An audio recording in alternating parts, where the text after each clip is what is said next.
آج اگر حکومت پوچھ لیتی ہے کہ یہ مال کہاں سے آیا، یہ بلیک منی ہے یا وائٹ منی، تو لوگوں کو جان کے لالے پڑ جاتے ہیں، اور پھر ساری رات جو ہے وہ ٹیبل پہ وکیل بھی بیٹھا ہوتا ہے کہ کسی طرح سے ہم اس مشکل سے نکل جائیں اور ثابت کریں کہ یہ مال ہمارا کمایا ہوا ہے۔ یار حکومت پوچھ لے تو راتوں کی نیند اڑ جاتی ہے جب رب نے پوچھ لیا، اور وہ پوچھے گا، قدم ہٹنے نہیں دے گا، وہ پوچھے گا من این اکتسبہ، کہاں سے کمایا۔ بہت سارے لوگ ہیں جو مال کماتے ہوئے اس کو بھول جاتے ہیں کہ ہم مال کیسے کما رہے ہیں۔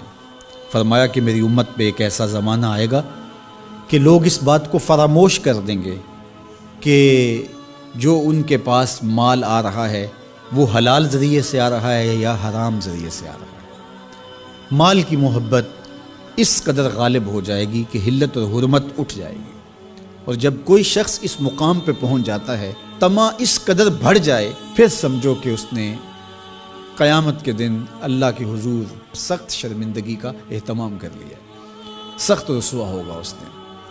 تو ہر صورت کے اندر وہ ذرائع اختیار ہمیں کرنے ہوں گے جو حلال ہیں۔ علماء نے لکھا ہے کہ اگر رزق پاک نہیں ہے تو نیک لوگوں کی دعاؤں سے بھی حصہ نکال دیا جاتا ہے، یعنی ایک تو اس کی اپنی دعا قبول نہیں ہوگی، دوسرا نیک لوگ جو دعائیں مانگتے ہیں، اللہ پوری امت پہ رحم کر، پوری امت کی خیر فرما، تو اس شخص کا حصہ نیک صالحین لوگوں کی دعاؤں سے نکال دیا جاتا ہے۔ تو قیامت کے دن اللہ اپنے حضور سے بندوں کے قدم ہٹنے نہیں دے گا جب تک یہ سوال نہیں پوچھ لے گا کہ تم نے رزق کمایا کہاں سے۔ اور پھر دوسرا سوال ہوگا کہ وفیما انفقہ، اس کو خرچ کہاں کیا۔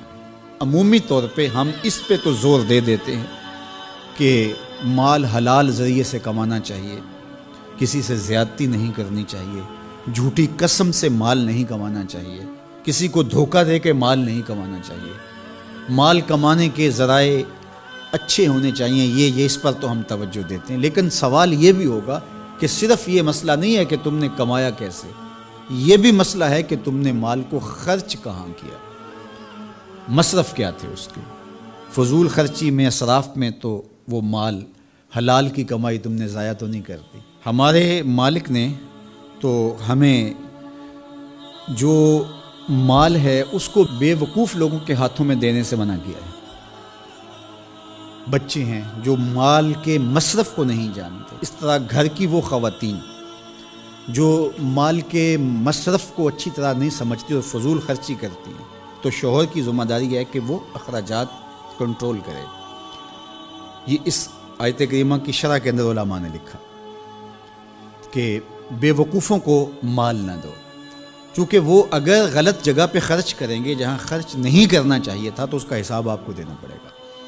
تو مال کو خود بھی ایسی جگہ پہ خرچ نہ کریں، اور مال کا امین ان کو نہ بنائیں جو ایسی جگہ پہ خرچ کریں جو اس کا مصرف نہیں ہے۔ تو جو مال فضول خرچی میں اڑا دے تو اس سے بھی پوچھا جائے گا، اور جو حرام میں لگائے، سراسر حرام میں لگائے، اس مال سے عیش و عشرت کرے، اس مال سے رشوت دے کے کسی کا حق چھینے، اس مال سے کسی پر ظلم کروائے، کسی پر زیادتی کروائے، تو کیا اس کو حساب نہیں دینا پڑے گا؟ تو ایک ایک پائی کا حساب دینا پڑے گا۔ کوئی جزیرہ تھا، وہاں کا سیاسی نظم یہ تھا کہ سال کی آخری تاریخ کو جو ان کا موجودہ بادشاہ ہوتا اس کو جنگل میں چھوڑتے، اور نیا بادشاہ لینے کے لیے وہ ساحل پہ آ جاتے۔ جو پہلا شخص ساحل پہ اترتا اس کو اپنا حکمران مان لیتے، جو بھی حکمران بن جاتا وہ خوش ہو جاتا، حالانکہ اس کو بتا دیتے کہ ایک سال کے لیے تجھے منتخب کیا ہے، سال کی آخری تاریخ کو تخت سے اٹھائیں گے، باندھیں گے، جکڑیں گے، اور اسی جزیرے کے دوسرے کنارے ایک جنگل ہے جہاں خاصدار جھاڑیاں اور موذی جانور ہیں، وہاں تجھے پھینک دیں گے۔ وہ بھول جاتا، کہتا دیکھی جائے گی، اور سال کی آخری تاریخ جب وہ رسیاں اور زنجیریں لے کے آتے تو وہ پریشان ہو جاتا کہ آنکھ جھپکنے میں سال گزر گیا، پتہ ہی نہیں چلا۔ پھر روتا ہوا، چیختا ہوا اس جنگل میں جاتا، اور لوگ اس کو چھوڑ کے آ جاتے اور درندوں کا رزق بن جاتا۔ اور جو بھی آتا اس نے کبھی انکار نہیں کیا تھا۔ پہلی بار ایسا ہوا کہ جس شخص کو انہوں نے ہار ڈالے، گارڈ آف آنر دیا، تعظیم تکریم دی، سیلوٹ کیا. اس نے کہا یہ سب کیا ہے؟ کہا کہ آج کے بعد تو ہمارا حکمران ہے. کہا میں تو امور سلطنت نہیں جانتا، میں تو تاجر آدمی ہوں، چیزیں بیچنے آیا ہوں. کہا کہ ہمارا اصول یہی ہے کہ سال کی پہلی تاریخ کو پہلا شخص جو جزیرے پہ قدم رکھتا ہے وہ ہمارا حکمران ہوتا ہے. اس نے کہا میں تو امور سلطنت کو نہیں جانتا، تو یہ کس طرح ذمہ داری قبول کر سکتا ہوں؟ انہوں نے کہا کہ تمہیں کرنا ہوگی، اس کے علاوہ کوئی راستہ نہیں ہے، ہمارا یہ قانون ہے، ضابطہ ہے. اور یہ بھی بتا دیں کہ سال کی آخری تاریخ کو تجھے اسی جنگل کے دوسرے کنارے چھوڑائیں گے جہاں موذی جانوروں کا رین بسیرا ہے. تو اس نے کہا اگر انجام اتنا دردناک اور خطرناک ہے پھر تو میں بالکل جانے کے لیے تیار نہیں ہوں. تو انہوں نے کہا تو چاہے نہ چاہے باندھ کے بھی تخت پہ بٹھانا پڑا تمہیں بٹھائیں گے.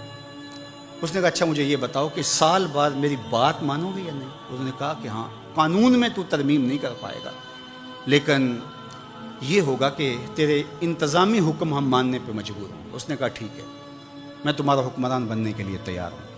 رومی بولتے ہیں کہ جب بھی کوئی شخص تخت نشین ہوتا تو وہ بھول جاتا کہ میرے 7 سال کی آخری تاریخ میں کیا ہونے والا ہے.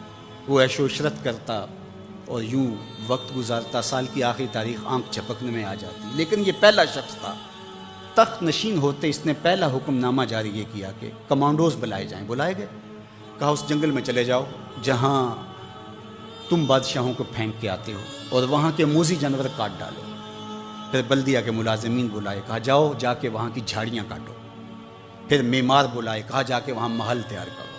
کچھ لوگوں کو بلایا، کہا جا کے وہاں پھول لگاؤ، پھلدار درخت لگاؤ، سایہ دار شجر لگاؤ. پوری حکومتی مشینری اس جنگل کو کٹوانے، وہاں کے موذی جانور قتل کروانے اور وہاں خوبصورت محل بنوانے، کنویں کھدوانے اور پھلدار درخت لگوانے میں صرف کر دی.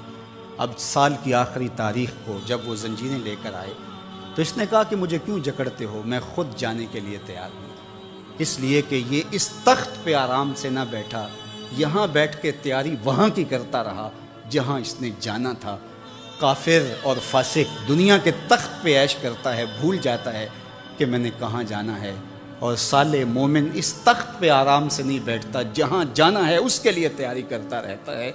اور جب جنازہ اٹھتا ہے تو وہ کہتا ہے اجلوا بی ولا تؤخروا بی، دیر نہ کرو مجھے جلدی لے جاؤ، میرا تو وہاں انتظار ہو رہا ہے.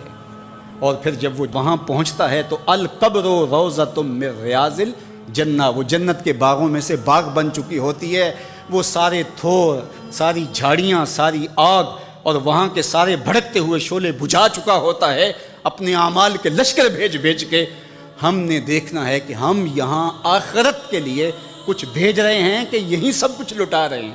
دنیا کے مختلف ممالک میں جانا ہوتا ہے. تو ایک دفعہ میں اٹلی گیا تو وہاں ایک شہر میں مجھے کچھ دوست لے گئے، تو وہ چھوٹا سا گھر تھا، تو 20 سے 30 لوگ وہاں رہ رہے تھے. تو میں بڑا حیرت زدہ ہوا. تو میں نے کہا کہ آپ یہاں تنگ سی جگہ پہ 20-25 لوگ رہ رہے ہیں تو اتنی مشکل میں کیوں رہ رہے ہیں؟ تو کوئی بڑا سا گھر خرید لیں، آسودہ رہیں. تو انہوں نے کہا کہ جناب آپ ہمارے علاقے میں جا کے دیکھیں، 5-5 کنال کے گھر ہم نے وہاں شروع کیے. ہم یہاں کمائی کرنے آئے ہیں، عیش کرنا تھوڑے آئے ہیں. ہم تو چند سالوں کے لیے یہاں آئے ہیں، اس لیے ہم یہاں سے کماتے ہیں، بھیجتے وہاں ہے جہاں ہم نے ہمیشہ جا کے رہنا ہے. میں نے کہا یہی تو میں سمجھانے آیا ہوں، جہاں جتنا رہنا ہے وہاں کا انتظام بھی اس حساب سے کرو. حضور نے فرمایا کن فی الدنیا کانک غریب او عابر السبیل، دنیا میں ایسے رہو جس طرح مسافر اجنبی رہتا ہے. دنیا پر جینا لگا کے بیٹھ جاؤ، چند دن کے لیے آئے ہو. یہ آخرت کی کھیتی ہے، دار العمل ہے، وہ آخر دار الجزا ہے. تو قبل اس سے کہ وہ وقت آئے ہاتھ ملتے رہ جائیں، توبہ کا در کھلا ہے.